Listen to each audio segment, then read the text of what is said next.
Okay, so I will try to explain a little bit about the settings we are using in the Teensybat detector. We press this button, we can go to settings, press it again, and we end up in the settings display. Turning the encoder here on the left moves the bar from left to right, or up and down I mean, and the other encoder changes the value. So if I want to change my startup default auto heterodyne to a heterodyne mode, I simply turn that to the right or left and change the values. Display waterfall, standard volume. If you think the volume is too low, normally you can turn it up to a setting which you would like. The microphone gain, of course, is a quite important setting. You do not want to set it too high because your display will be scrolling very fast and it gives no useful information. The sample rate for the recording and the live use is set here. If you set this to a very high value, you will see the sounds will become quite small. So normal use, I never use a very high sample rate. Sample rate play is the play rate. If you were playing the files back with the play function, you will use 1/10 of the speed. We have an automatic gain control function. If the bed comes very close, it starts to get saturated, you can turn this on and it will change the gain according to the strength of the signal. The value of gain you will be setting will be the maximum gain. So if the bed gets closer, the gain will be lowered. These are some times for the increase and decrease of the outer gain settings. You probably won't have to mess with that. High pass filtering. We can change the filter according to the sounds we are hearing. If you want to record a lower frequency sound, just put this lower. And we also have stages. This sets the steepness of the filter. If you want to have a very short and steep filter, you can use that one. And I used a setting of 3 myself with a Q. You better look that up on the internet, of like now 0.4 or something like that, because it's a little bit dampening the low frequencies and enhancing the high frequencies. So it gives a better microphone response that way. Okay, we'll go on again. Select that top bar and we turn to the right. Here we have some other setup features like time and date.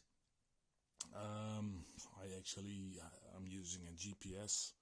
Indoors no reception, as you can see, but if you use that, it will set the time automatically. And you can set it manually also.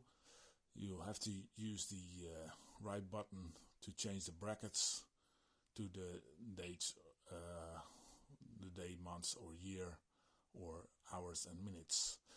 Okay, if you build it, you might have an encoder that runs the wrong way, so you can change from clockwise to counterclockwise if you want to.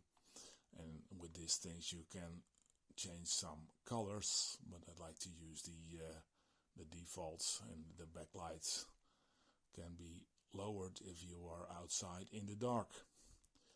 Okay, we'll select that one. This one is not used. And here we have some auto recording features.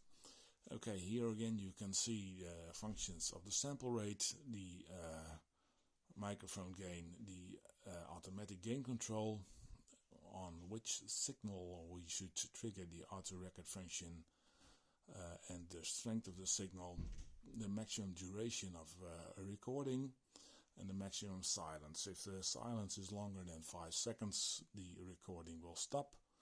If you keep having sounds for longer than 60 seconds, it will switch off also in that recording.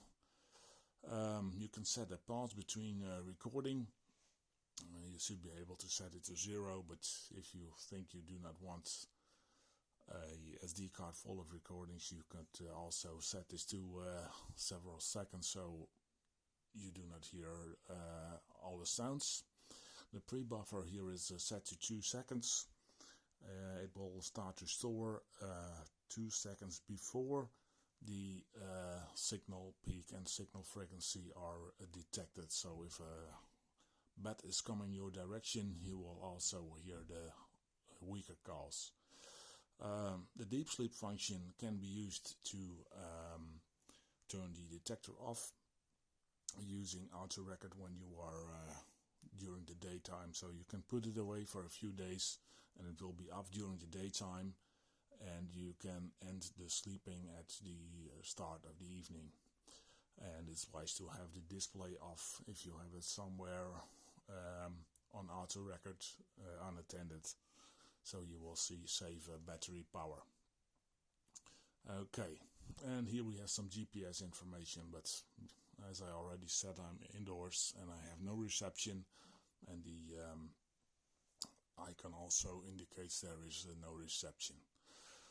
Okay, that are the main settings here on the Teensybat detector.